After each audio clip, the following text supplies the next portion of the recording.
they were, and so that they were just able to kind of say, well, so how do people communicate? And I'm like, English. Yeah. It's like that's what we're all using now. So yeah, man. So that was Katie Yates bopping in. And so I'm just gonna let them roll in. I didn't realize it was already 4, so we did eat that 15 minutes. That was awesome. Yeah, I'll just let them roll in as soon as they bop in. Katie, I see your mic has been turned off. You there? Yeah, I'm here. I just threw it on my logo. That's not my logo anymore because I'm still at work, and so I gotta. I'm gonna keep working and just listen in the background. Oh, I was gonna call you out about this. She officially closed Paragon, and and got a job. And you know what's interesting about that? Did you?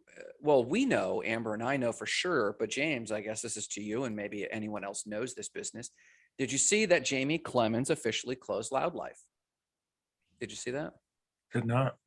Yeah, and so we knew. I mean, we knew that was coming. Just he gave us the heads up on his website, and then just being friends. But he did a really nice video farewell, and I wrote, or I shared it or something, and I said, we need to normalize closing businesses. In fact, James had to close a business once. Just one. I mean, and it needed a few, yes. Well, a few, okay. And it needed to happen. The one I'm thinking of, it needed to happen. But that raises an interesting just point of conversation, since this is just office hours. James, you don't have to get into any detail, but what I think people might be curious of is dealing with the emotional impression side of having closed. I'm thinking of Rita's. So again, you don't have to get into any detail that you don't want to, but like, give everyone some background. Here's Justina about like closing Rita's and what the emotional environment was like. Yeah. So, I mean, we've got this incredible high of being the first, Rita's in Polk County. That was, a fun fact.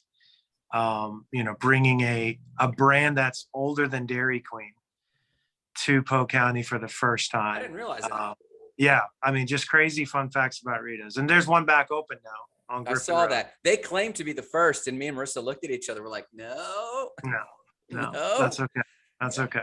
History, it's okay. It's always rewritten, we could say. All that being said, ironically, you bring it up. So we still have the box truck at the dealership. Do you really? And so on one side of that box truck, we had it wrapped Rita's. The other side is wrapped Joseph Motors. And ironically, I was at the landfill just dumping a bunch of stuff from the house remodel. And this guy, and this is the point, like a guy's like, Rita's, man, I miss that place. And I literally looked at the guy. He was a customer of yours. Yes. And he talked about his kids, because we ran for about 7 years. And his kids are like graduated now and off. And he's just said that's what they did on Sundays. They would come to Rita. He remembers bringing his kids. And so you get all these, where it was what we called a happy place, right? It was that fun business. People didn't have to come to Rita's. You wanted to come there. And so, interesting. Yeah, it is. You have these rush emotions. When he said that I miss Rita's, I literally responded back immediately with the same thing. I do too. Because it's one of those things that is just like, wow, that was one that we missed. And so it's curious. Yeah. When you're talking about closing and normalizing that, it's something we've even talked about in the church world, in spaces where people don't leave well. We're not taught how to leave well. That's right. How to close well, and how to, competitively, maybe we're taught how to lose well, maybe. But we're taught to take it with a smile, but it doesn't really help the internal sportsmanship or something. But that's not. So no, it's a fascinating question for sure. Yeah, I'm trying to think if I've had to close. Well, I mean, yes and no. Like all through my 20s, I burned through, and I don't know if it's a brag or a dig. I burned through over 30 different MLMs. And, I was a walking cliche where I burnt out all of like my close friendships. My family was sick of hearing it. They told me to quit talking about it. Yeah, man, it was difficult. And I remember every time you had to close one, it was like, oh man, I was going to change the world with this MLM. And you're like, were you really selling a water filter? Like, is that but you're young and in your 20s and emotions are high. And it's just like, you wonder, like, is this going to scorch my reputation to close again? And it's like, your reputation was scorched selling mushroom coffee. By the way, my favorite MLM was a mushroom coffee to this date. I would load up on. And you got no strange coffee advice from the mushroom coffee company? I mean, come on. No, like, that's a good point. Well, it wasn't psychedelic. It was a Ganoderma mushroom. But it was an amazing coffee. But no, so I guess because you were telling the story, what were some of the emotions you were wrestling when you were considering closing, James? Yeah. So obviously unmet expectations and the stress that comes, that you had comes investors. We had investors. I mean, we're a very closely, it was in our town center. We were the anchor, a very visible one. I mean, so there's a lot of that name, kind of association side of it, all those emotions. But ultimately, bigger than anything external, I would tell you that my strongest emotions, and you were familiar with some of this as over the years when we talked about our management struggles when it came to that type of industry. Yeah. I would say most of the raw emotion was directed towards my internal team, was towards one of our owners who was basically the managing partner of that entity. And wow. Just the lack of communication that came, that probably a lot of it could have been avoided. Gotcha. And then it was just the sheer pain of trying to replace a person under the gun, under pressure, who had like been through the fires and had forged a thriving company. When you just left, I mean, literally said, hey, I'll give you 6 months, we'll train, we'll do it. And like 3 weeks later, had just left us in the cold. I mean, so we burned through 2 managers in less than a year, and the company went, like the company closed. Wow. Like we were rock star running for 6 to 7 years. He left 2 managers later, we're basically bankrupt. So it was, Wow. such a shock, such a whirlwind. So there was a lot of that side of it. Sure. And then it's just a lot of soul searching. You're like, okay, what are we going to rebuild? Are we going to double down on this? Yeah. As my dad always liked to say, it's a lot of ice. You got to sell a lot. You got to sell a lot of ice. So for the Zoom user who just come in, we don't have a name, but I figure you might be coming from the Discord or something. James is just talking about the time he had to close Auritas. And so that's a good moment there to kind of do quick introductions to those who are here. I'm sure people are going to come and go as the hour goes. But some context for Katie and, Justina, there she is. Context for us. So I don't, Katie and Justina don't need intros to me, but this is James Joseph of Joseph Motors and so much else. He and his wife Dory have DRJ Real Estate. They've been rocking and reeling for that for a while. They're good friends of ours. They're real estate investors. He just telling me earlier before anyone got on, he just closed or is closing on a commercial piece of real estate. And he's just a fast friend of mine. For those who do know that I do my first appointment every Tuesday morning at 6 a.m. This is the guy that we hang with. So James is just here getting to know you guys as well. Amber is here, and Justina and Katie might have talked to Amber over the time that Amber's been with us, just over a year and a quarter now. Yeah. But she's with us at Spark Sites. And then Justina, give us the rundown for those who might not know about Steed Armor. Oh my God. Can you guys hear me? Yeah. Yes, ma'am. Okay, perfect. So I'm in my truck. Gosh, what year was it? Years ago. 4 years ago. Yeah. Had a great idea. I'm in the horse world. My background in marketing, and I came up with a product called I call them saddle liners, and they're for horses' backs. It's basically like us wearing really nice underwear under our clothes. So it's the ideal base layer for a horse's back that goes underneath the saddle, and an actual thick pad. And it's made of pure merino wool felt, which I designed. So it's the whole smart wool concept that has entered the sports athletics world. So it's really popular even diving suits are even now starting to be lined with merino wool because it is the most moisture wicking antibacterial fiber there is. It's a really, really awesome fiber. Anyway, so I made them, entered the grant, and to my surprise, my big surprise, I ended up winning it. So I was actually had the financial support to manufacture this product.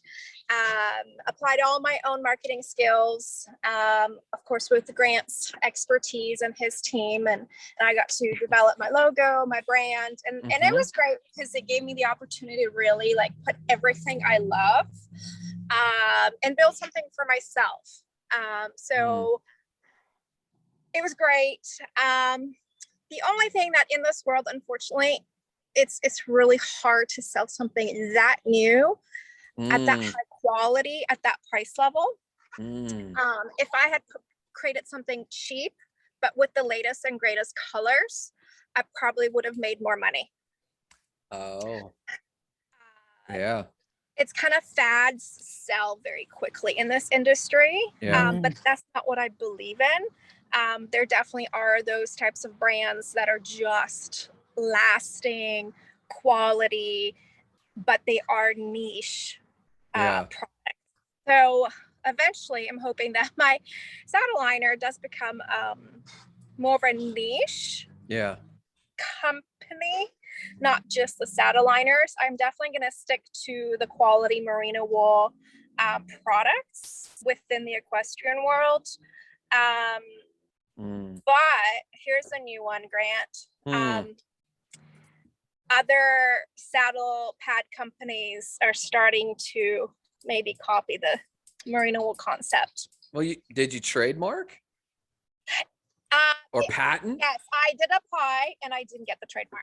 Oh, yeah. So I'd say that was probably a mistake. I think maybe using that money towards a faster market entry would have been better. Oh, interesting. That's good learning. Yeah, it definitely was, because when it comes to something that natural, it's really hard to prove. You know what I mean? And then really, and I did hear people say, you know what, even though you patent it, someone's going to come up with just a small different variation of it, and then it'll be, you know what I mean? So I kind of did everything the proper, textbook way. I'm gotta sure break the mold. This, if this was like, maybe if I was doing my master's or something, I probably would have gotten good marks for it. But in the real world, unfortunately, it didn't really get me further ahead. Probably slowed me down a little bit. Wow. So again, good learning, faster entry to market would have been better. I really loved the financial support, but I was kind of out there in the ocean swimming along. Now for James and Amber, what she means is she was at Catapult and she was one of the early Catapult grant winners. And am I remembering that correctly? Yeah, I think it was the second or third year or something. Yeah. Year. And it made a difference. She was actually able to pump out her templates, and I remember her working fastidiously. And I remember back then I was like, you are detail oriented. You're like, this has to be the best in the world. This matters to the horse. It's like James did basketball all through college and stuff. And it's like wearing, literally Under Armour just slides right off the body. You don't chafe as much. It's like extraordinary for the horse, which is why she called it Steed Armor. Now that brand is unique enough though, that you could still blitz just the brand. Yes, and people love it. People do love it. I have, in the last 2 years, post-COVID, just before COVID hit, I was working in marketing at Disney. So super cool as a project manager there, but obviously COVID hit, Disney shut down. And because I was a contractor, I lost my job. Yeah. So I went to Ocala, which is the horse capital of the world. And I got to experience the whole culture up here, which is insane because everybody, like the top horse people from all over the world come here. They just opened up something called the World Equestrian Center. And I don't even care if you're a horse person or not. If you're in Ocala, you have to see it because it is oh my God, what is it? 500,000. No, there's way more already in it. 750 million in it. It's an incredible facility, but it's also going to provide space for different types of athletics. There's dog shows. It's insane. It's like Wow. Disney World for horse people. And so I've been here. I've been getting a lot of feedback and making like networking. And I did actually come across someone that is potentially interested in just buying my company or partnering. Yeah, man. Get that So- capital injection. Yeah. Okay. So real quick before I go on, because that makes me want to talk to James about like maybe he has input on partners, because he obviously has had partners in nearly every venture he's done. But Katie's on the call, and she's probably not going to hop on because she's working. She's listening to us in the background. But for those who don't know, Katie, she had Paragon Cleaning, which she closed, which started us on the whole conversation of closing well. But she and her husband still have Y Design Co., which we're clicking that website literally today. Amber and I, we're doing a website refresh for Y Design. So they do logos and branding. So, and Katie, if you do want to jump in, I don't have to speak for you, just jump in. But if you're working, keeping it low key, that's all cool too. So partnering, how far along is this partnering conversation, Justina? I met these people at an actual horse show a while ago. So I've known them for a couple years. I think we've had enough just getting to know. 90,000 miles. Can you hear me? I lost Right. you there. Can you hear me? Yeah, you're back. What did you say? Okay, sorry. I don't know if the video's on, but doesn't matter. Yeah, let's say a few months. Okay. A few months. And I think we're just they're trying out the product. They actually were already interested without trying the product. They were that impressed with the online component, the brand and everything. And they did mention that they had ideas for other products, and they figured this would be a great way to just integrate and be able to get involved, get their ideas flowing much quicker than starting completely on their own. Gotcha. No, that's smart. I mean, if you already have e-commerce and they can just plug in, is it just concepts, or do they actually have their own products? Their concepts. Yeah. Interesting. Very cool. And you know, what's the win for you? What's the win? I mean, the win for them is obvious. What would be the win for you? Well, the guy asked me a really good question. He asked me what was holding the business back from growing. That's a good question. And you know what? I kind of just thought, I only knew the guy as like a rodeo athlete, you know, like a cowboy. And I did not know about his like business sense. So that's why I kind of took him really seriously. And my answer to him was that it was me. Yeah. That it was purely me, because we can come up with all sorts of excuses, whether they're there. We can really overcome anything. It's just the drive, the motivation. Yeah. So I'm really honest with him, saying, you know, I've started on my own. I really tried to push through on my own. You know, then I had to get a real job. Then I lost the real job. And then I ended up in Ocala. And sometimes you just need, you know, you just need more. I needed more interaction. I think. Just comes to interaction, whether it's other people that may be interested in your product, such as vendors, athletes, but really, I think the partnership really kind of put a spark back into me, really, to do something more and then to try and push through this lull. Yeah. You know, you make a very valid point that I have resisted for years. And that is admitting how people driven I am. I'm a very driven person. Everyone knows this, but my drive when it's just me is far more scattered. But when I have to show up for somebody, even just having to show up for them, it's literally factors more effective. I know that I have to show up for Amber and Kiana right now. So when we turned over our team over a year ago, last November, we parted ways with Amber, not Amber, with Brandon and Christina, and me and Marissa just did it ourselves. And, you know, with your spouse partner, it's different because you get so used to each other. It's not like showing up for them. It might, I imagine, be like James has to show up for his daughter, Nani, or Amber and her kids. Like, no, I have to show up, and it kind of doesn't matter how I feel about this. I got to make an impact today. I got to move the needle. But when Amber and Kiana started coming back around, I started taking more sales calls, even though I may or may not have the time technically to. That's the thing that I know moves the needle, and I just get much more focused. And I do the same in my personal life, which is why I have masterminds like with James. It's why right now I don't want to start another thing that I don't have someone in place for, that I have to show up for, you know? So I feel that, and I think that's maturity. But this idea that I can do it on my own. And it's like, no, there's no part of this that will be done on your own. It'll feel like I'm pulling myself from my bootstraps, and I want to be the head honcho, and I want to sow vision and all this mess.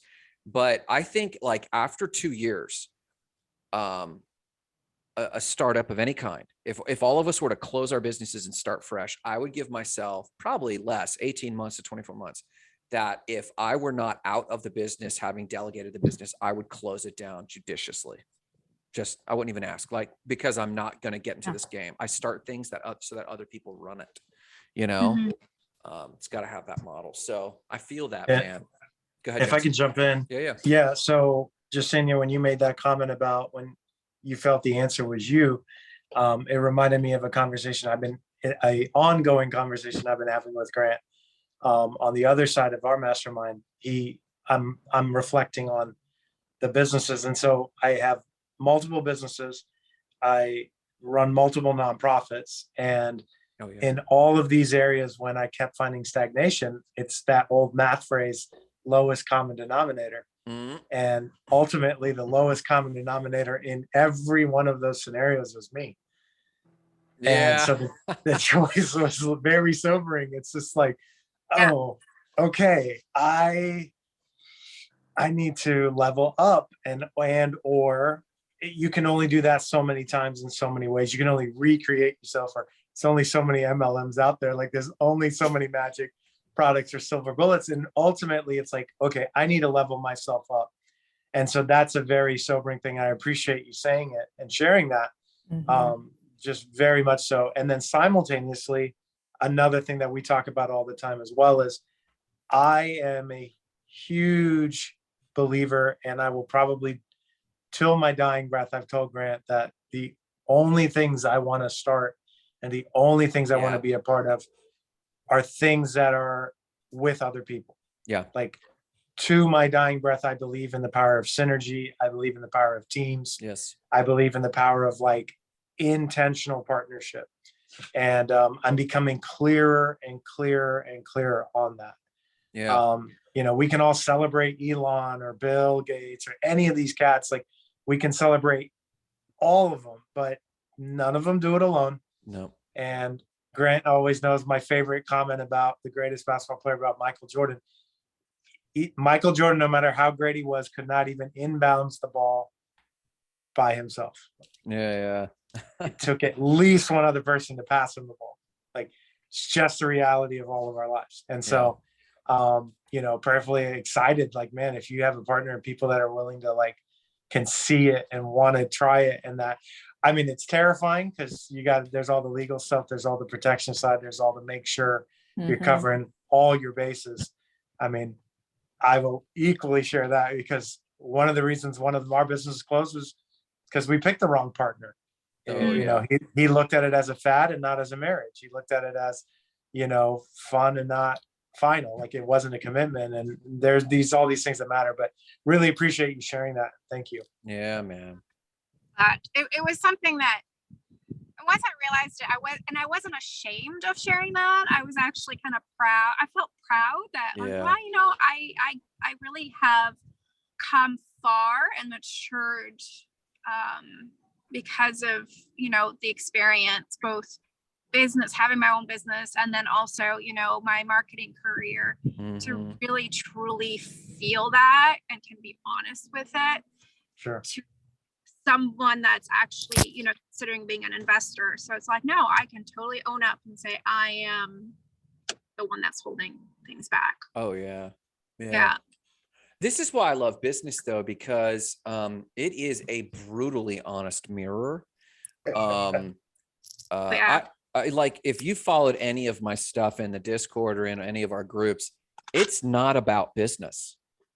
It isn't. It's literally the sandbox of refinement. Like James said, I don't know, I forget how he just worded it, but it's basically this come to Jesus realization of, I'm not as good at this as I thought I was. Like when my first 2 years, I was an unstoppable badass. And I mean, I always brag about our peak month of sales, and I was just murdering it. I did 10 website sales in a single month, and the months to the left and right of it were equally large, and I'm like, dude, I'm such a badass. And then of course you have to turn over a team that's been with you 2 years, and suddenly you're like, well, it's them, it's not me, and then I think maturity is really, we're no longer a fit, even though we might have been at one time. And then the next level of maturity is like, there's no way on God's green earth this is going anywhere without other people. And because the momentum, the startup momentum's gone too. Yeah, big one. That's a big one.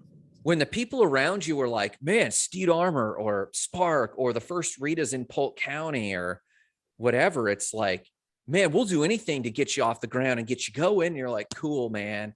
And then like 36 months in, they're like, what are you doing? And you're like, I don't fucking know.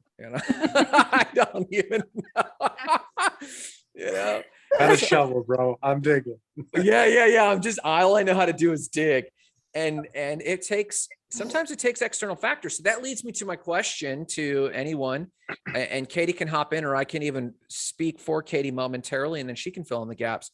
What are the biggest impacts that COVID has had previously on your business?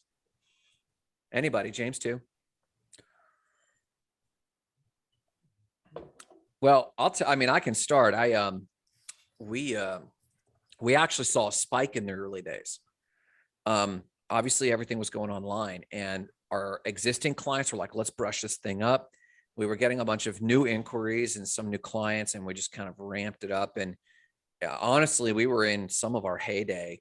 And then when we had to turn Brandon and Christina away and we kind of parted ways there, we started asking some real esoteric questions. Like, do we really want to serve everybody?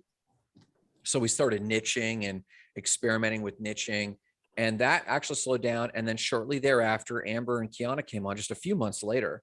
And that whole journey of getting Amber and Kiana on, in terms of energetic focus and bandwidth, it's just gone there mostly. And I would say COVID, but not really COVID. It's just during the season of COVID. But we are realizing that the market has shifted because of COVID, in that we find that clients, they're questioning the need for a website at all. And so we're realizing going into niches, there's an obvious case in certain niche industries for a website. You don't even have to make an argument for it. But for like this idea of general small business, do I even need this? Well, the tools in Facebook, you can take money in Facebook and Square and all this other stuff. Like, what do you really need? And so we've been experimenting with value, like what's valuable both to the general small business, but also to some of the niches that we just like. We just like to work with, female business owners and whatnot. So I'd say those are some of the ways that we've been affected. Anybody else? James has gotten more expensive. used cars, right? Is that COVID? It's something. It's something. I would say immediate thought that comes to mind off the question, or immediate response that comes to mind, would be really understanding what services we offered that, and what services we offered that actually can keep us profitable, that could keep us Keep us cash flowing. profitable. And so, and it was fascinating because they actually named it, but they called, essential businesses could stay open. Yeah. And so that phrase actually became an operating kind of a rally point or a focus point. It was like, yeah, what are the things that are actually essentially for our bottom line, for us fiscally? And so that was a massive shift for us. And I had already been preaching it for a while, that we needed to really double down on our service department. And I'm very super grateful. I've been very openly grateful to one of our partners as our service manager. And I had told them for a while, hey, without that department, our reputation as a company, and even just our way of operating, our philosophy of doing cars, wouldn't have survived anyway. And then especially persevered and endured through COVID, because selling cars is not essential, though it was a nice add-on, but Yeah. repairing cars, keeping people to go to work, that aspect of it was essential. So then it's basically was just like a forced audit. Like we had to stop all of our operations, everything changed. And then you just really figure out, it's like, okay, how do we keep all of our people as long as possible? Was something that was super important to me. And then how do we maintain the just even solvency for a while there? Yeah. But once you do that, once you learn it, and so we're on the other side of that, it's kind of that, all right, we were able to survive on this amount. And I forget, Mike Michalowicz talks about it in Profit First, where you're paring it down. And I forget the exact phrase that he uses there, where scarcity, it's the law of scarcity. Shrinking the dinner plates. Shrinking the dinner plate. Yeah. So when you practice that, it's it was a good byproduct for us, because now that we've been able to be lean and operate, we've kind of kept that fear going, not in a negative way, but just that scarcity. Like, hey, we can live on this. We can be profitable on this. We can survive on this. So that lean operationally has really made a huge difference for us in being able to now be fiscally healthy for the first time in years. Yeah. And so it's positioned us now better to make some better decisions and marketing decisions and take some steps and opportunities. So that's good. Yeah. Now, Katie had to hop off and came back in just now, and I'll speak for her. And I don't know any of the details. I just know the broad strokes that Paragon almost got like a second wind for a little while, but then they chose to close it down. And some of that was her knees and not being able to keep good people. And we know, like, employment has been dramatic. Now, I know that Justina, it's always been just you, so I don't know if you've had any virtual helpers or not, but one of the major things that shifted, I think in the early days, was we went to the $15 an hour minimum wage vote, which isn't in place yet. But the paradigm shifted nearly overnight, what felt like overnight. Like we were paying, I think, 50% over minimum wage before this thing went out. And it was like, okay, at entry level, for people that don't know anything, that's great. Granted, it's not a living wage necessarily for people out there. You're like, well, yeah, but we'll get there. And then this bill came through and we're like, we've got to get our act together, man. And so if anything, it wasn't COVID, because we were actually, we grew confident that our business model was actually quite resilient, the business model.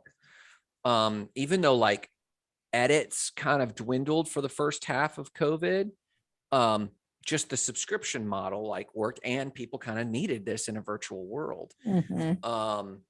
But we did have to raise our rates. We jumped, for those who don't know, and I think Justina was around before this, our websites cost when COVID hit was still around the $700 mark. And then we jumped to $1,250. And now our bottom tier, we changed it again to $2,200. And people kind of look at you sideways like, I knew you when you were small fry. What do you think you're doing? You're like, well, A, I ain't a small fry anymore. I'm a big kid. And B, do you know what I have to plan on paying in salary here on the low end?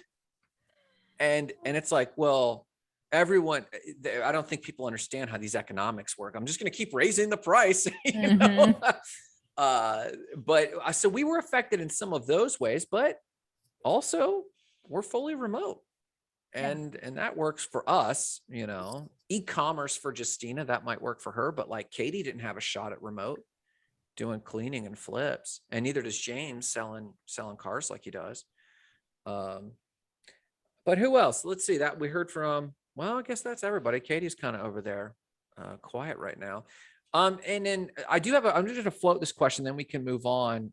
Katie, if you're listening and you can let us know, I'd like to know how this affected Y Design, if at all, but they're still going, and we're doing a refresh for them right now. And Jared and Katie got a great vision, and Jared's got a fun eye with his designs, and that's reflected in the homepage we got going on. But it would be interesting to kind of hear how that was affected. So my question is, and James alluded to some of this about running lean and stuff, going forward.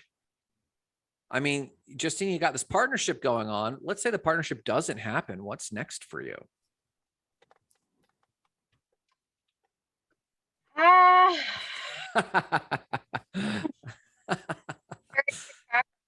Remember, my one big problem was always the fact that I'm actually not an American citizen. Oh, that's right. Canadian. I have a lot of obstacles to overcome. Oh. So I'm right now waiting for a work visa. COVID and all that stuff. So complicated. Government shut down basically with applications. So as soon as I get my work visa, I have a real job, income starts coming in, and then I'll be able to put more financial support for the business. And then my goal will be to make Seed Armor more valuable. And then seeing that it was already seen in the way it has been seen, just really try and engage other partners. Yeah. The potential's there. You see that there really is great potential, especially with, you know, smart wool, you know, becoming more popular in other disciplines. So yeah. And it's still not come into the equestrian world, and there's so much so many other products that could benefit from this particular quality improvement. Well, and I even think about Steed Armor, and as I said, I think it's a phenomenal brand, and I'm sure those who encounter it in your space love it too. I wonder what it would be like to become a lifestyle brand and focus mainly on the branding, meaning how do we take photos of good country boys and country girls having a good time, and then just cut away to a rider like grooming their animal and putting that on, and then close up on the Steed Armor. I wonder what not reinvigorating, and your world has probably always been invigorated, but like for some reason, I think reinvigorated, because I correlate this to my TikTok feed. For some reason, my TikTok feed has had a recent increase in TikTokers that are country. And like, to me, there's this big push of like tractor life, farm life, and then some equestrian rider, cowboy sort of life stuff. And I'm like, where is this coming from? And I'm probably lingering as these things swing by. I'm like, oh, I used to be a cowboy. I used to wait, what is that song? I want to be a cowboy, want to learn to rope and ride. You know, that whatever that song is, riding my pony on a cattle drive. Sing it, baby, sing it. away, and I don't know what I walked back to. But I mean, like, I know that I know when these TikToks come up, I slow down and scroll and slow scroll through it. So I'm sure it's populated, but it struck this thought in me, like, is there a resurgence going on in the lifestyle brand of country? And I think if Steed Armor were just a 1 out of 10 posts is my pad. Other than that, it's lifestyle stuff, you know? Yeah, but though I think I might, because I do want to actually start maybe coming up with some less expensive products, but like for like garments. So Yeah. armor, merino wool, shirts, like moisture wicking. So like to make that rough life more Yeah. comfortable. Yeah. Because it is all about, you know, dirt and sweat and, you know, blood, sweat, and tears.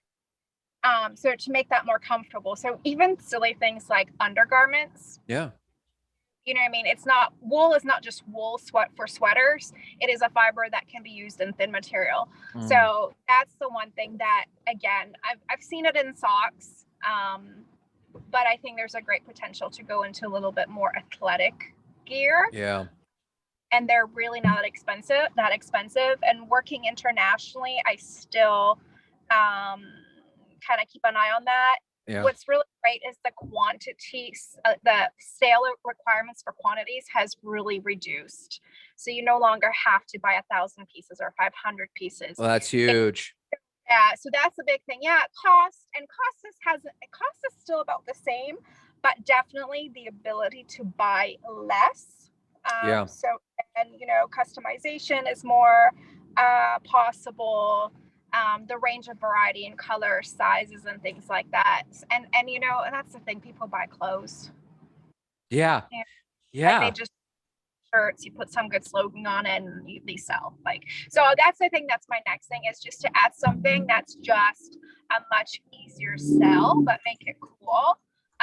But still, again, going with the concept of moisture wicking, making that rough life more comfortable. Yeah, I mean, it's even a kitsch fun thought to have the same liner or to have the same, I don't know, long john or underwear performance wear as your horse's liner. It would be super like cute and like, oh, that's awesome, you know? What'd you say? It's like, you know, even underwear. Yeah. Like girls, guys underwear. It's like, now, see, and that would be a fun, sexy cowboy shoot. You get a good looking cowgirl, face back, nearly topless, but from the back, right? So it's tasteful. And she kind of looks like Lady Godiva. And she's got like a matching pair of undies that match her horse's liner. And the only thing on that horse is the liner and the reins. Do that from, you know, from a rear angle. That would be a huge shot, man. And like now seeing even on Facebook, the type of products that become popular is like, I don't know if you guys have seen that. It's like these odor protective creams for like use for everything, including your privates. And I'm like, holy crap. Like it's serious. I was like, Yeah. actually a neat idea. Like, Yeah. Cause it gets grimy up there on that horse doing some barrel racing, huh? so, well, that's the thing. When you go and you perform in an arena, you have to wear long pants and you have to wear shirts. So it's one of those things that like combating anywhere, really, ranch work, you have to wear that. Like, it's like, Yeah. you know what I mean? Like, you don't show up there in Levi's jeans. You don't. Like, they have to be Wranglers or Ariat or Finch. Like, they're very, I think they're rednecks, but you know, no, like brand is so important. I'll tell you a quick little funny story. When I started dating my ex-husband, who was a cowboy, I thought it was really sweet because he took me shopping before he took me to a rodeo. Again, I thought it was really sweet. It wasn't sweet. He just wanted to make sure that I had the right brand clothing on when I My date can't show up. Ain't no Levi Strauss. Yeah, reflect me. She had the right. Yeah. I have the right gear to be able to go with them. But so it's funny, like how branding branding and in the Western world again is so branding cattle and stuff. I think it's super cool. Yeah. So I haven't given up hope yet. I think I No. can see something. It's just money, the finances. Yeah. We'll Yeah. see what happens. Yeah. Hey, while you were talking about that, I literally have this guy that I know, and he's a rodeo announcer. And as you're talking and describing all these things about him, is about your product, this guy just keeps flashing in my mind. Not the part from the rear end when Grant was describing that image, but like, but I would love to connect you guys just because I think there's, and like, I don't know if you know the whole Under Armour story, based off of like what the guy actually did, but you should look it up. It's a phenomenal read. It's a phenomenal, literally in less than 20 years, he has supplanted like what everybody thought was impossible, to take market share from Nike and Adidas. Literally the business case studies said it's impossible. And he sold out of his trunk. And it is a international multi-billion-dollar company now. Like phenomenal. So Is there a book or is it just the It's- Wikipedia article? it's just like stories. It's the urban myth, all these stories. I'm sure he's done interviews and different things like this, but I mean, it's up in Delaware and Jersey and the tri-state. That's where he did it all. Baltimore, Jersey. I mean, that's where he started. So it's just, Interesting. but when we're talking about Seed Armor, I just, who, some of these brands are boring. They're static. They're Yeah. stuck, and you never know. I mean, that's the beauty of like every single one of those guys missed on dry fit. Every one of them missed on it. Under Armour is the one that figured it out. And so now, everybody's got their version of it, but we all reach for his stuff. So anyway, while you were talking about that, I'd love to connect you guys. And then even I have some connections with manufacturing that I'd love to, maybe we can talk through that and just see, if your partners, it's always interesting. Grant and I talk about this all the time. It's what are the partners bringing to the table? What are they actually offering? What are they going to do to enhance? Like, what's their roadmap? What's their plan? Because when you have a desirable product, you could choose your suitors, if you will.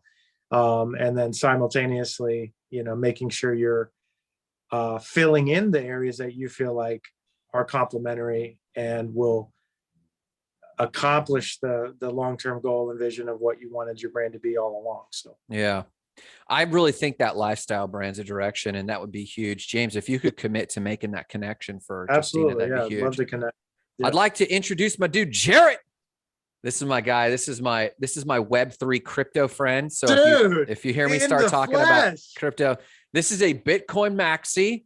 And Jarrett, we'll do a quick round because we're a small group tonight. You can kind of meet everybody and let everyone kind of hear what you do. Amber here works with me at Spark Site. She's our production manager and handles all things websites. My guy James is my buddy that I have coffee with every Tuesday. He's a close friend, real estate investor. If we're talking about real estate in Colombia, I mentioned you to him, and we would be the trifecta. Justina's been a longtime friend and client that we met in the co-working space, who we were just kind of listening to her story about Saddle Liner, her custom merino wool saddle liner that she's been running as a brand for years called Steed Armor, and just talking about how the pandemic was influencing that. And on silent is Katie Yates, who had both Paragon Cleaning and Y Design. She has since closed Paragon Cleaning, but Y Designs is a logo and design company whose website we're doing right now. So with those introductions, Jarrett, give them the quick overview of who you are and what you're up to. Wow, that's I was hoping to just come sit in the back of the room of the grad class and soak up some vibes, but thanks for the intro. I want to say, Katie, I love the Paragon Cleaning. So your design eye is amazing. I saw that and I was like, whoa, that's really cool. I run a podcast called More Than Blockchain, and actually Grant has been on that. I don't know if y'all have taken a chance to listen to that. That was a great episode. We actually just did an episode recently where Grant put me in the hot seat and asked what I would do with $100,000, and I said I'd buy Bitcoin. I released the audio, but the video is being edited still. Yeah. Okay, cool. Yeah, I'm currently working. That's why I was a little bit late. I know that this was on. I was just finishing up some other Zooms. Currently work for a telecoms company, but that's Web 2. And I am trying to get more professionally into Web 3 and or just go full-time Web 3 and kind of walk away from full-time employment and just dive in. Yeah. Working for telecoms makes no sense. And I tell the CEO all the time, no one uses a telephone. So Gen Z won't even get that. That word doesn't even make sense to them. Yeah. So we have to like rethink our entire nomenclature. But yeah, I'm deep in Web 3. Yeah, I don't really know what else to say. No worries. For Grant, I am the most Bitcoin maxi maybe there is, but if you listen to the episode, it's really all in theory, not in practice yet. But I'm picking it all up as we go here. So yeah, thank you for the intro, Grant. You're and nice welcome. to meet everyone. Yeah, man. Bro, go and coin it, man. Go and trademark it. But Digicom, man, I guess. I mean, if it's digital communication, so I mean, make them make the leap or something. I dig that. Yeah, Digicom, or I was even looking at some XYZ and some .ets the other day for Metacoms, because these kids are, Birchicom. I guess Birchicom was actually, I think, the name of Dr. Evil's company in Austin Powers, Birchicom. So that was 1 billion. Yeah, exactly. Now, if I may, real quick, let me interpret for Jarrett, because before everyone came on, me and Amber and James were talking about the nuances of a dialect in India called Malayali, which James is familiar with, but James knew as little as we did, so that's okay, about pronouns. And so, but Jarrett's talking more gibberish for those who don't know, and it's not gibberish, it's that different, the paradigm. So Web3 is what he and I have a bunch of little nuances, but you can generally know it as a rule of thumb is when people are talking about all the technologies and philosophies under crypto, that's what we're calling about Web3. He used the phrase .x, y, and z and .eth. For those who don't know, and no one here knows, how we even purchase domain names is changing. And Jarrett might loosely know this about me. That affects me directly as a website designer, because Justina's very familiar. She had this happen once, I think, since we've been together. You forget to pay your GoDaddy 1 year and your website goes down. And in the crypto world, it doesn't work like that. In the crypto world, you can actually buy it once and it's yours for life because of NFTs. James, were you pinch zooming me or what were you doing there? Sorry, replying to a chat. Oh, So anyway, so that's what some of the stuff that he was talking about. And Maxi simply means that of all the cryptos out there, he loves and is most believing in the future of Bitcoin, which I have become convinced that of all of the junk out there that I do throw money at in crypto, Bitcoin is the most tried and true with a good, strong future. So translated, maximalist, correct? Generally speaking. Now, I tell you, though, this isn't what I love most about Jarrett's background. What I love most about Jarrett's background is, this cat is smart enough to be anywhere he wants and planted himself and his partner, fiance, wife, I'm not really sure, girlfriend, in Colombia. They were living there trying to, of all things, work remote, but also help local Colombians bridge major banking gaps, financial gaps, by onboarding them into the cryptocurrency space. And so the heart of humanitarianism, and everyone here, Jarrett, most everyone here, I think, is very familiar with my background with Haiti and DR, just from different things. James, you're in good company, James. He has managed several nonprofits and whatnot. So we were just asking the question, we had kind of gone through a round table of how everyone got affected in the pandemic. And then we were kind of moving on with saying, okay, so we hear how everyone was affected in the pandemic, whether it's a job. Jarrett still does work a job with a Web2 company. I know Justina, all of us here, we all work in Web2 technically, 9 to 5. But what's coming post-pandemic, what's the future looking like and what's next? And Justina was just sharing she's stabilizing her income. And as soon as that's able to be done, she's going to be investing deeper into the lifestyle brand of Steed Armor. We didn't hear from James and we haven't heard from Jarrett yet. What's coming next for you guys post-pandemic-ish? All you, James. Okay. So the pandemic was really kind of crazy, and a lot of people maybe don't even know this, but I had a I'm just always trying to figure out how to improve the brand of the country of Colombia, because a lot of people just think it's dangerous, drugs, violence, everything under the sun, and it's just not that. It's like super safe. Uh, it's a whole different place now than it was even 20 years ago or whatever. Like if you're watching Narcos, a lot of times you're watching stuff that happened like 25 years ago or whatever. Anyway, so I was at the Grant. I don't know if you know this, but I was down in Colombia in March 2020 trying to get a travel business off the ground. No, I didn't know And that. yeah, and the pandemic came in. Oh, hi, Katie. And the pandemic came in and it just wiped me off the face of the planet. Overnight, I had to didn't know give that. back a bunch of money. And it was from that day forward, like my whole shift was like, if I can't do it digitally, I don't want to do it at all. If I can't do it from anywhere, I don't want to do it at all, because I just so shook from that experience. And even in all my crypto investing, I've never lost that much money so quickly, Yeah. to give you an idea. So from that, I remember being like, okay, the world has shifted. Everything is always going to be different, looking at things in a different way. And so where am I now? Yeah, Web2 company, total Web2 company. I've actually pitched the CEO on opening a blockchain line of business. They're a little bit older in mindset. Not age is just a number for me. I mean, my dad's 77 and he can talk to you about Bitcoin deeply.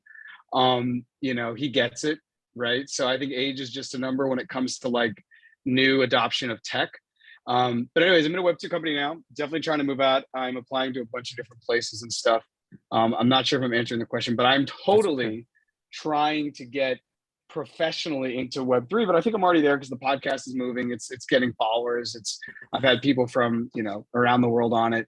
And I'm in Brooklyn currently. I just recorded with some people. I was in New Orleans last week. I recorded with a guy who actually I think Grant listened to, and it's fascinating what he's doing with NFTs and Web3 and education, ed tech. So, but I really feel, and for anybody who will listen to me, that to stay ahead of this thing that's employment or income, or to stay ahead of the game and make sure that you're really making yourself competitive, whether that's as an entrepreneur or as an employee or somewhere in between the two. I think of Kiyosaki's quadrant, where you have employment, self-employed, business, and investor. I actually I have a foot in all of those right now. So that's exciting to me. And I think that that's a good way to hedge against the future. And then I'm trying to get all of those 4 quadrants, and Grant, maybe you can speak more about it. I know we only have 2 minutes left, but getting all of those different things into crypto, into Web3, because that is to me, that's to me where that's where I see the future. And when you talk to people that are really deep into it, and even just, I've been on like interviews recently with people at Blockworks and other big, movers and shakers. They're like, yeah, like what else is there? Yeah, of course they are. Yeah. So either they're really wrong, or they're probably, even if they're like a quarter right, you want to get as near as you can to that fire, I think is my strategy. So just to say, if you need to hop off, do so. We're going to linger. Just give us a wave and then drop a relevant link to everyone. I want everyone to be able to hype themselves. Amber and I are with Spark My Site. You guys all know that. That's why you're here probably. But if you do have to hop off, by all means. But now that Katie has shown her beautiful face, and Katie has, and Justina knows, I think, and I know, but Katie has a wonderful story of traumatic brain injury, full recovery, being a kick-ass boss lady with she and her husband, and just recently closed Paragon so that they could keep pushing their financial future forward. Still got going with Y Design. Katie, because you've been silent over there, give us quick highlights of how the pandemic affected you as a graphic design any of your companies, because you were affected, and then kind of what's coming. Hey guys, it's been fun listening to you in the background. I was at work. I work now as a financial coach for a nonprofit. Just like that, we lost you there. Hold on a second. Okay.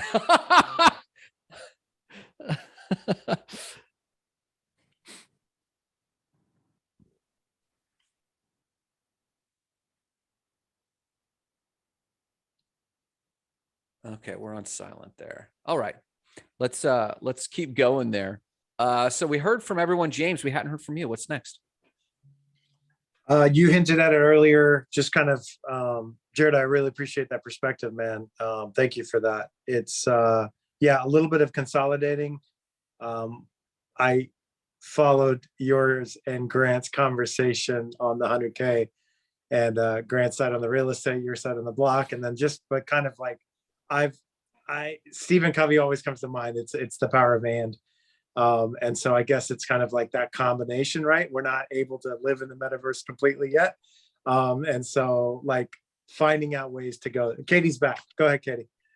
All right, sorry about that. I guess No I worries. got a call coming in, wanted to connect to the internet all at the same time. Like I was saying, I was working late. I work now as a financial coach for a nonprofit here in Mulberry. And now I'm over at Jared's new place to work, coffee shop, in between having to go to a financial class. So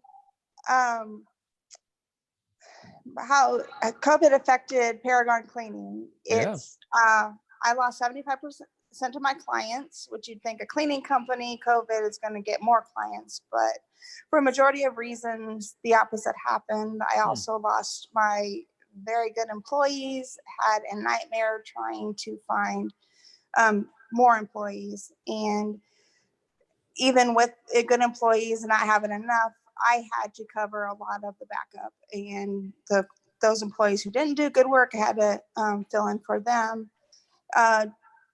Job agencies couldn't even get me employees. And so I've developed a rotator cuff injury because of the overuse for 4 years. And so it was just all that combined, I had to shut the business. And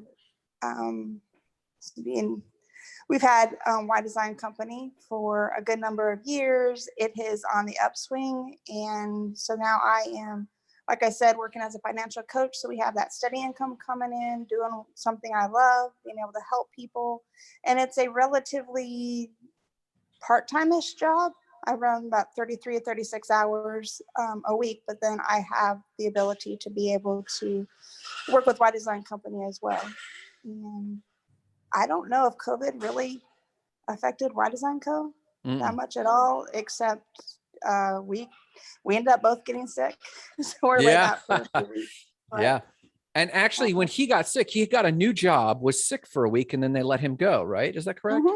Yeah, that's correct. And so then he decided, well, what better time than to just throw all my efforts back into Y Design Company. And he's kicking butt, doing great. Yeah. So what's next? Next, we are transitioning more into a branding consultation company where we're not just an overall, okay, if you need a design, we do it, a graphic design company. It's more of a brand agency where we focus on logos, connecting with the companies and showing that the need to have the consistency to take people through what their why is in business and how that can be reflected in the visual part of their brand. And just help people really zero in on their branding. Yeah. And this is important. Like, Jarrett and I have watched, well, I don't know if Jarrett so much, but being proximity to crypto, we see a lot of NFT projects, and like they come out like every 15 minutes. Like there's another NFT project. And now we're like bathing in it like Scrooge McDuck, except everything isn't exactly worth gold. It's worth the hope of gold. And so it's just like, it's nuts. And I always ask myself now, what truly is distinguishing this? And there's lots of like memes in the crypto world on that I won't belabor you with. But what I constantly think about is brand. And the interesting thing about NFTs is they have it a little bit better than Web2 companies because they're virtually all hype. And because they're all hype, they do kind of key in on messaging and branding pretty well, to a point. But once you get into the meat, you're like, what's really different? Why are they in this in the first place? And this is where I think we'll see a lot of crypto companies or Web3 companies be flash in the pan because they don't have protein. They don't have substance where it really matters. And that's just kind of my hot take on it. So I guess quick question, and I guess we'll let everyone go for this round of office hours. And me and Amber are going to start making ourselves available. I think James too, either if not weekly, semi-weekly, just to connect, but to make sure that we do what we used to in the early days. And for those of you who don't know, in the early days of Spark Sites, we were regular when getting together, whether I think Katie was there, whether it's breakfast at Reese Cliffs at the diner here, or whether it was virtually supporting business. You guys know for us, it's not about website, it's about launching people. And that's ultimately what our Discord's about. That's what our NFT line will be about. That's what these calls are about, is how are we launching you? So I'll end with this. Everyone here is audience and platform. And so let's just do round robin. Where can people find you, and what is your need other than more sales? Who can we put you in touch with? What resource do you need that we can keep our radars up for tactically for you? So, Amber, did you want to jump in there, or do you want me just to riff for sites, or what are your thoughts? You want to go for Spark Sites real quick? I mean, I'm Amber, and you can find me with Spark Sites. Yeah, 24/7. Yeah, man. Yeah. What do we need? What do we need? Yeah, what do we need? Pastries. I usually Always. bring her pastries on Wednesdays, but we're remote. Yeah, I'm bummed that we're remote today. So All right. Justina, where can people find you, and what's a core need other than just new sales? Well, you guys are finishing up my links page for steedarmor.com. So all the info will be there. Thank you for again, steedarmor.com. I'm also on LinkedIn, and I love LinkedIn. If we're not connected, please reach out. It's Justina Thompson. That's THOMSON. I've had awesome luck on that site, connecting also with recruiters. That's how I got into public marketing. Recently, I was offered also a job at Chewy. Also, and so if you guys aren't really LinkedIn, if you don't believe in it or think it's something of the past, it's not. Jarrett, believe it or not, Mr. Web3, like I've noticed, he's on a lot of platforms, but he actually spends some time over on LinkedIn still. So yeah, that's not irrelevant in the least. Yeah. Yeah, so definitely would like to connect there as well. Very good. And fun fact, I don't know, this is also a really kitsch thing. Fun fact, this little nugget you can take with you anywhere. Notice what Jarrett put into his handle on Zoom. And I forgot to do it, but that @ for either your Twitter handle or your LinkedIn handle, do that. I've been doing it on my lives when I think of it, but just get it into your Zoom now, so that's always there. So there you go, Justina. And I put your info there. James, what do you need, and where can people find you? Sure thing. So Your main thing. Yeah. Yeah, main thing. There we go. Joseph Motors, Lakeland, Florida, all things automotive. So anything you guys need, finance, cars, body work, insurance. One of the things we've been doing a lot lately, that's kind of been an odd thing. If you're in an issue in your insurance company and you are not vibing, we are doing a lot of consult with our clients to help them, especially when it's not their fault. So yeah, if you guys know anybody has that issue going on, they're not getting resolution, or they're just not getting enough value from their insurance company, or we're in a bad spot, let us know. We love helping people with that. Awesome. My need, man, I am drinking from a fire hydrant, hanging with Grant on all things crypto. But it's been an honor to co-host with you guys today, man. So thanks for the opportunity. Definitely. Jarrett, where can people find you, and what's your main need, dude? Dropping some links. Just added you on LinkedIn, so look out for that connection. That is the Spotify, and I left the morethanblockchain.xyz link above. I would like all of you to go subscribe and listen to an episode, and if you enjoy it, share it with somebody else. Now, if you've never gotten into crypto before, Web3, NFTs, it is literally an entirely different world, but it's one that is growing at an exponential rate. And I just think everyone should learn about it, even just from a curiosity standpoint. Yeah. I have a bunch of different episodes on there. I have guest episodes like the one with Grant, which is around 50 minutes. And then I have quick pods, which can be 5 to 10 minutes on just various little subjects. So I would check those out. Episode 7 with Brendan Gillen is a really good introductory course to what NFTs are. And that's the one I pushed to a lot of people, and it's been very helpful. And then episode 8 with Nick Widmer on Web3 is also a pretty good crash course into what that is. Yeah. And then obviously you can check out the episode I did with Grant, which was great as well. So Super yeah, fun. And if I may also, like, you know, I think most of these people have seen me in my socials, and you know, I'm a fanboy of crypto. NFTs and crypto is not Wall Street bets and flipping and trading, though that is the perception and that is the public view of it right now. I agree with Jarrett. I'm glad people like Jarrett are out there, because I'll get into it. I'll do primers, all that stuff. But Jarrett's going deep and teaching people. This is so legit. He himself has an MA. We have another friend, and he's been around very educated people. But one person we've been on several calls with is Dr. Joe Childs, who's also taking this very seriously. He's the PhD chair for the business department at Indiana Wesleyan University. We don't know where that conversation's going, but these are some of the smartest people in my sphere. And I only say that to say it's more than people flash in the pan trading BS. There is a strong future that affects all of us. I love his podcast. Check out his quick pods. They're very quick, but they start really introducing you to the language of what this world is all about and deciphering it. But this, I guarantee, Katie, James has already heard this till his eyes bleed, but Justina hasn't and Katie hasn't. This will affect your industries from Y Design Company to Steed Armor as a lifestyle brand. You will encounter this, if not in the next 18 months, well, you will have to make this shift and at least know the lingo to make informed business decisions.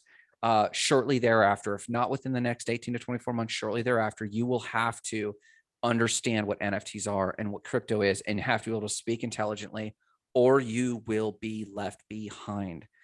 It's just like when someone said, "Oh, you're still using CDs?" I just downloaded on Napster, and not knowing and not caring and rejecting the idea of Napster. You're still running around with CDs in your car. And I still remember my first CD. We won't talk about it, but like literally you're being left behind for the same reason that Quakers were being left behind. They just decided a certain level of tech was too much and they decided to stop. And so anyways, I'm a big fangirl of Jarrett, if you can't tell. Katie Yates, where can people find you and Y Design, and what's the most important thing you all need other than just more sales? We can be found at ydesignco.com. New look coming soon. We're both on LinkedIn, Jared Yates or Katie Yates. We're on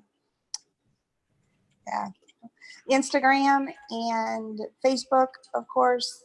I think Jared's on Twitter. I need to know all my stuff a little better. That's all right. But so yeah, just basic need. I need to understand all of our marketing and handles and all that more. Also just to learn how to schedule with everything going on. And with that, I've got to jump off. I got to get to class, but thank you very much. Thank you. We'll see you next time. And with that, we'll say goodbye to everyone. Thank you for being here. We are spending more and more time in the Discord. And that's just going to continue to increase because it's the best we have. It's not the best in the world, but it's the best we have for community building right now. You'll still can reach us at within the Facebook group as well, but that is dwindling as younger startups are not even looking towards Facebook. They'll be looking in other places. And so you'll find us in those other places. But no matter what, watch for your inbox. We'll be doing this again soon. And if you have specific needs or specific requests, James and I are putting together voices. So she just mentioned marketing, and this is the biggest issue with marketing. Jared, did you have a thought there?